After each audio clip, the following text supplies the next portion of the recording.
since Burt Reynolds appeared in Playgirl magazine, his name has been linked with love, romance, and passion. Tonight we'll meet Burt and discover that his passion is not, well, it's not what you might think. Then we'll visit three of Hollywood's hottest young child stars and discover that not only are they good actresses, they are devoted to each other because they're sisters. And I'm attorney Ken Hur. Tonight I'm going to tell you about your rights if your dream vacation starts turning into a nightmare. And on PM's America, I'm going to show you a video postcard. We're going to visit the London Bridge, but it's no longer in London, it's in Arizona. Welcome to PM Magazine. I'm Sandie Newton. And I'm David Sisson, and tonight Sandy and I are at the Chatsworth Hills Academy. It's lunchtime here at Chatsworth Hills Academy, and I wonder if maybe I could sneak here and get a little food. Excuse me, do you guys mind if you got room for me? Oh, great, thanks. Okay, what have you got here? Potato chips and fruit punch. Okay, well, if you don't mind, I'll share it. You know, I'm sitting next to two pretty famous young ladies. In case you recognize them, they are Missy and Tracey Gold, who are in the hit shows Benson and Goodnight Beantown. Must be a lot of fun, huh? Yeah. Oh, it's a lot of fun. Well, you guys are real showbiz veterans at your very young ages, but what do you think of someone who's a little older than you and pretty famous by the name of Burt Reynolds? Oh, he's great. Yeah, you think he's great? What do you think? You think he's cute, or you think he's real cute? He's a good actor, huh? Well, did any of you know that he didn't really want to be an actor when he was younger? He wanted to be a professional football player. Really? Yeah. Can you imagine? I didn't know that. Well, you're going to find out right now. Let's meet Burt and find out about his football fantasies. You're watching rare 1954 film footage of Florida State University playing NC State. The young halfback playing for FSU, number 46, was known to his friends and family as Buddy. Today, the world knows him as Burt. When I graduated from high school, I was what they call a blue chip football player. I had a lot of football scholarships. I was all state and all Southern, but as the years have gone by, I've become all world. You know, you get better as the years go by in your mind. But I have got to the point where the smell of cut grass doesn't make me crazy anymore. You must have had aspirations to be a professional player at one time as a young boy. Yeah, I was contacted by the Colts when I was a sophomore, and I wanted desperately to play pro football. That's all I ever wanted to do. I think that had I gone on to play pro football, I don't think I really had the speed for it. I wasn't a natural athlete. I was just somebody who was very aggressive, and I liked to just crash and burn or win. And that's kind of been the story of my career. Most of my films are that way. They either crash and burn or they're big hits. I had real bad wheels, and up until the time that the wheels went, I was doing real well. It was those injuries that turned Burt's dream of being a professional football player onto the road to Hollywood and eventually to become America's #1 box office attraction. He may never have looked back, but he never forgot his Florida roots, memories, and friends. And as part owner of the Tampa Bay Bandits, it's Burt Reynolds' boyhood dream come true.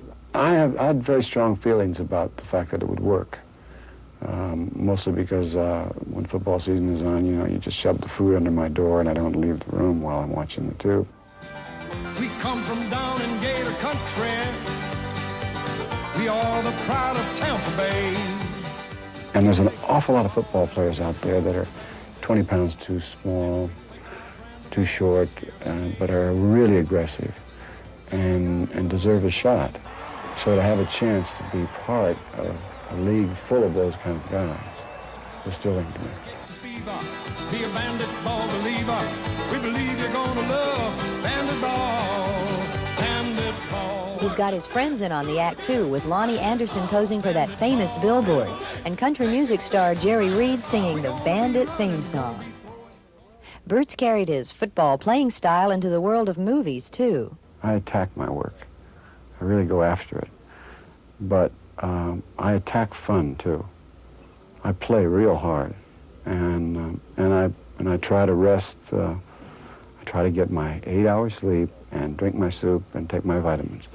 But I also like to have a real good time. Burt, how important is football to you?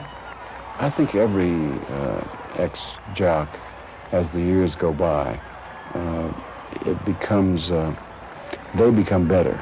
What has football given you? It's the idea that, I know this is a cliche, and I know you've heard it a million times, but it really is true, is getting knocked down and getting back up again.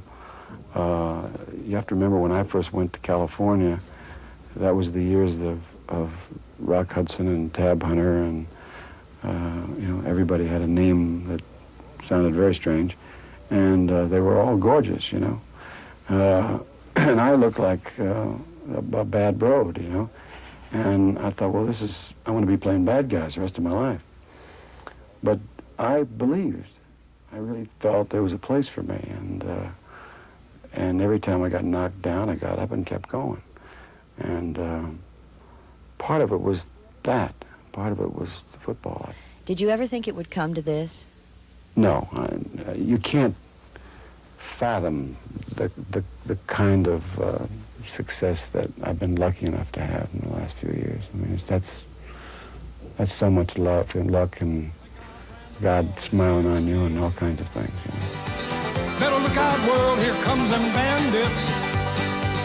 They're looking proud and standing tall. So come on, folks, let's get the fever. Be a bandit ball believer. We believe you're gonna love bandit ball. Yeah, I think Burt is pretty cute. I've never met him. Have any of you guys ever met him? I have. You have? Yeah. We met him once. We went to the premiere of Fraternity. Oh, lucky ducks. I wish I had. Maybe next time. Don't go away. When we come back, we'll show you your rights when you rent a car, and then we'll learn what life is really like with the Gold sisters.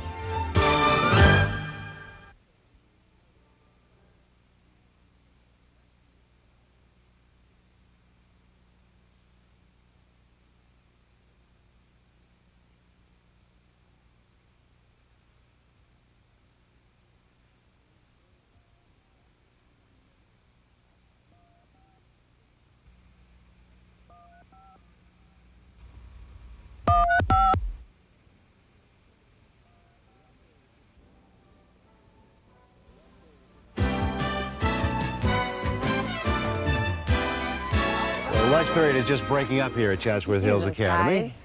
Now that you've all had full stomachs from that great lunch, do any of you like to travel? Yeah. You do? I bet you do. If you ever have problems traveling, if your parents ever have trouble renting a car, well, Ken Herr, our attorney, has some advice for them so that they'll know their rights next time. And then on PM's America, I'm going to show you that the London Bridge has fallen down, and they've put it back up in Arizona.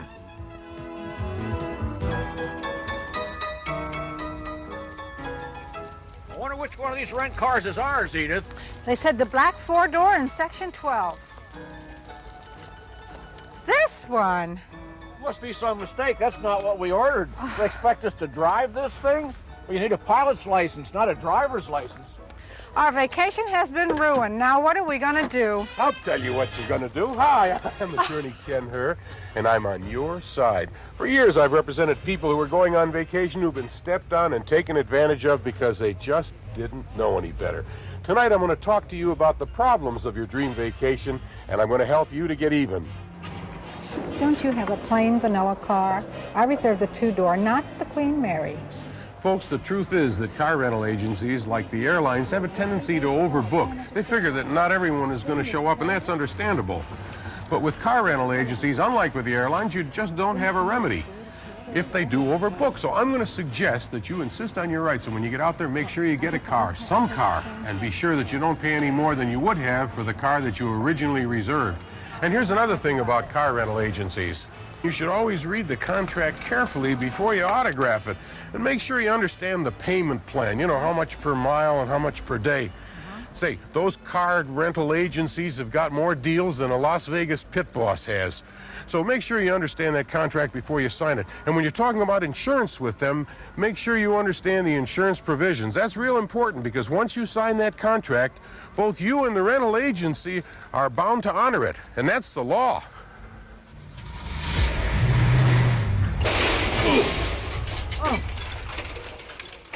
Don't worry about it, Edith. Don't let a little thing like this ruin your dream vacation. Let me tell you what the law has to say about car rental contracts. See, they have an insurance clause included in there that covers everything except the first $250. And for a few extra dollars, you can get a deductible waiver that covers that $250. Yeah, don't worry about it. Come on, let me drive you to the hotel. You've made a good choice. All the rock stars and celebrities stay here when they're in town. Hi, we're the Losers, party of two. You have a reservation for us? Welcome, losers. Are you guests of the hotel? No, we intend to pay. Oh. Hotels, just like car rental agencies and airlines, sometimes have a tendency to overbook. If they do, and it's a good hotel, what they'll do is make an arrangement for you to find a room at a nearby hotel, and they'll probably pay for the transportation to the second hotel. If they don't, they're liable for damages for negligently failing to honor your reservation. No problem. You'll have room 66, and I'll send a bellman down to grab your baggage. Thank you. Thank you. Well, here's where I check out. You two have a great vacation. Thank you, kid. Thank you. And remember, even when you're on vacation, you still have rights. Don't leave home without them. How many of you guys know what the London Bridge is? Just about all of you? Okay, but how many of you know that it's not in London anymore? Well, what happened? Yeah, no, I promise it's not in London anymore. It's in Arizona, of all places. Let's find out more. I can't believe it. Greetings from the London Bridge. Children have been playing this game since London Bridge was built in 1831. Today, the bridge is no longer in London, but 6,000 miles away in the Arizona desert. In 1976, the bridge was dismantled and shipped stone by stone to Lake Havasu, where it took 3 years to reassemble the more than 10,000 tons and bits and pieces of original stone. The bridge is now 53 feet shorter than the original, and the extra stones are sold as souvenirs. This outrageous dream to move a bit of merry old England to America was the brainchild of a man who rightfully believed it would become a major tourist attraction. Instead of roosting pigeons and in the shadow of Big Ben, London Bridge now shelters a colony of local barn swallows and frames a spectacular desert landscape. When we come back, we're going to meet the youngest Gold sister, little Brandi, who's in kindergarten class. But first, I think we've all got to get ready for gym, right? Yeah. Okay, well, let's all get changed. Good evening, Roaches. Welcome to the one and only Black Flag Roach Motel. It's all here. Exquisite cuisine, luxury accommodations, excitement. Just 2 at a time, please. There's plenty of room. Black Flag Roach Motel has caught and killed more roaches than any other trap without poison, insecticide, odor, or mess. Traps full, throw it away. Time to open another Black Flag Roach Motel. Check in, Roaches. To the one and only Black Flag Roach Motel, roaches check in. But they don't check out.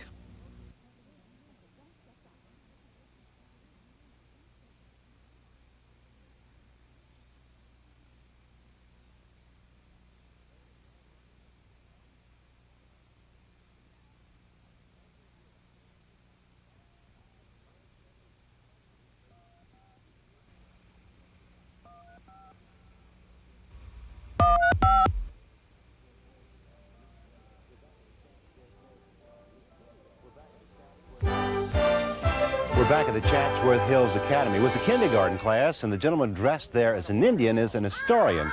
His name is Richard Norris, and he is an expert on the Sumash Indians, and he lives here on the property and comes here and talks to the kids all the time about Indians. And one of those kids he talks to is right here, Brandi Gold, star of Baby Makes Five. Could you come down here, Brandi? Yeah. Brandi, do you like learning about Indians? Yeah. Really? Yeah.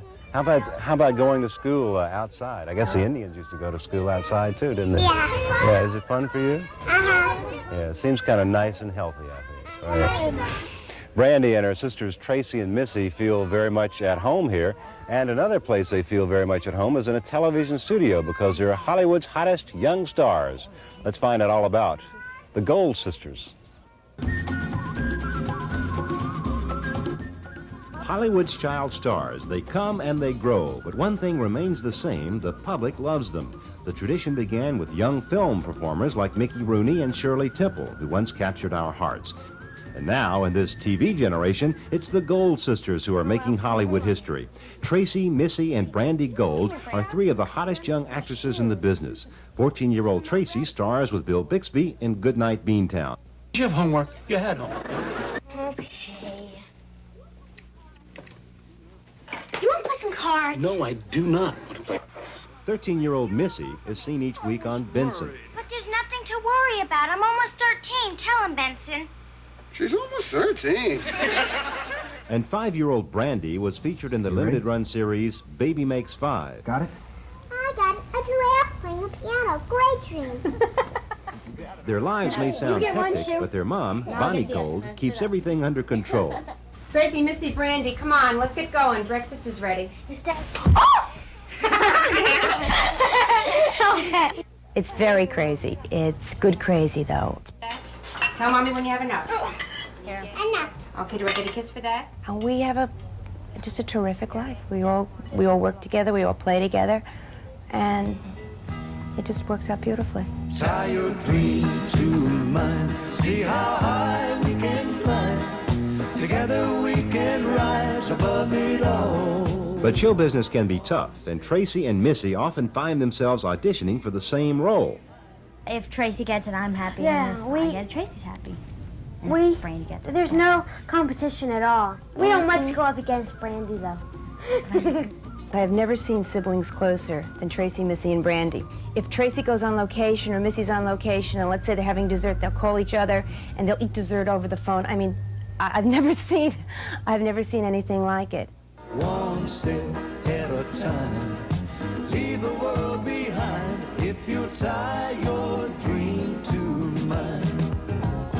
Tie your dream to mine. See how high. In 1982, the girl's father, Harry Gold, started his own talent agency, but he began as an actor, and his girls fell into the business purely by accident when 4-year-old Tracey tagged along on one of her dad's auditions. It was one of those things where the director comes out and says, "That's the kid I want. That's the one." They finally sent me the right kid. It was my interview, right?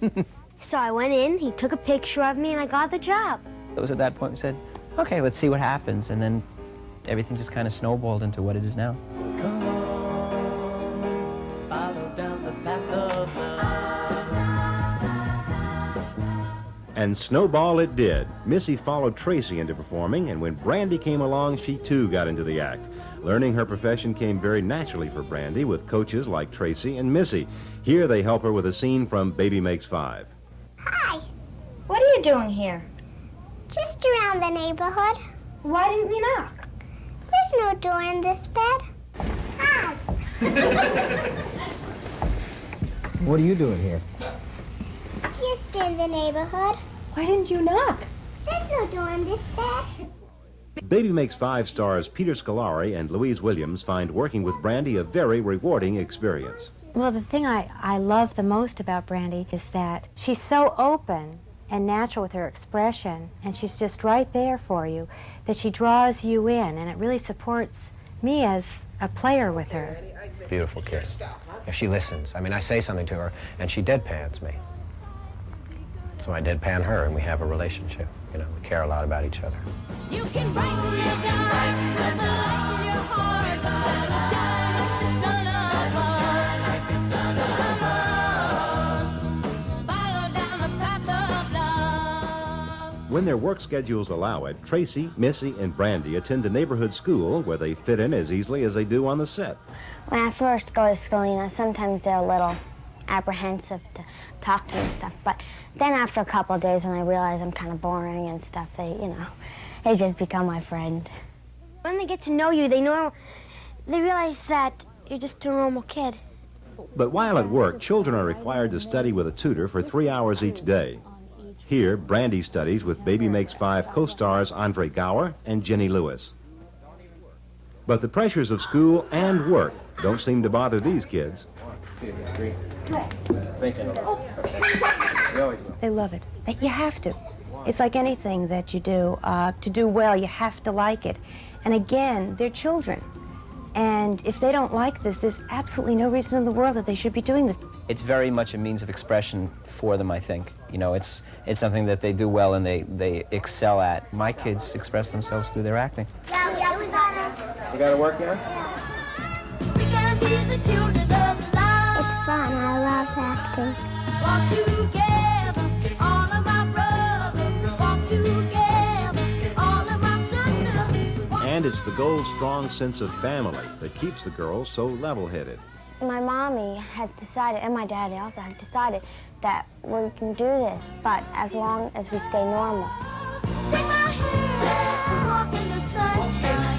Take my hand, from out of the night. They've had incredible experiences. They've met wonderful people. They're about as normal as 3 kids are ever going to be. As long as they stay that way, then there's no problem. And what does the future hold for the Golds? I plan when I grow up, I want to be an actress, and I want to live in New York, and I want to be a teacher at the same time and have a lot of kids. Randy, what do you want to do when you grow up? Be an actress and a teacher. And I want to, I want to go to Yale and study medicine. I just want them to be happy, and if being happy means being an actress for them, then that's what I want for them. I want their happiness.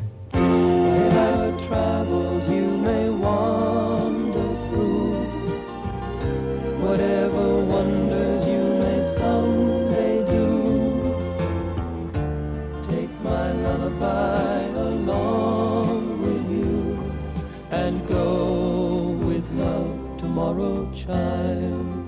Brandi, do you still want to be a teacher when you grow up? Yeah. What kind of teacher? Kindergarten, I want to work. Kindergarten, I want to work.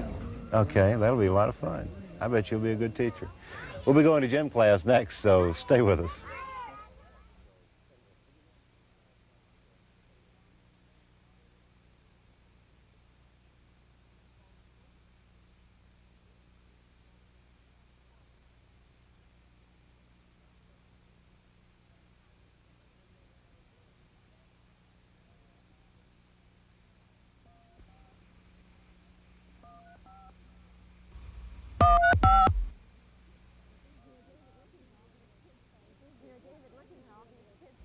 You know, David, looking at all these kids playing Frisbee, it's so terrific to be able to wear track shorts and T-shirts. I couldn't do that when I was going to school. I couldn't either. We had very strict dress codes right. and all that sort of thing. And also here at the Chatsworth Hills Academy, the older kids sort of look after the younger ones, and that was... and they don't look after TV show hosts, so unfortunately you have to watch out for Frisbees. But that wasn't the way it was when I was in high school. You know, you're always afraid of the upperclassmen. So paranoid that they were going to do something. And just the proximity to the outdoors here is terrific for the kids. I really wish I'd had that. We got a terrific show coming up for you tomorrow night. We'll take a look at an amazing indoor flying machine and see what it's like to fly free as a bird. Then we'll see something that seems just too good to be true, a machine that vacuums away fat. And we'll bring you a PM Magazine update on last week's story, The Mysterious Man on Mars. So we'll see you tomorrow night. PM Magazine tomorrow!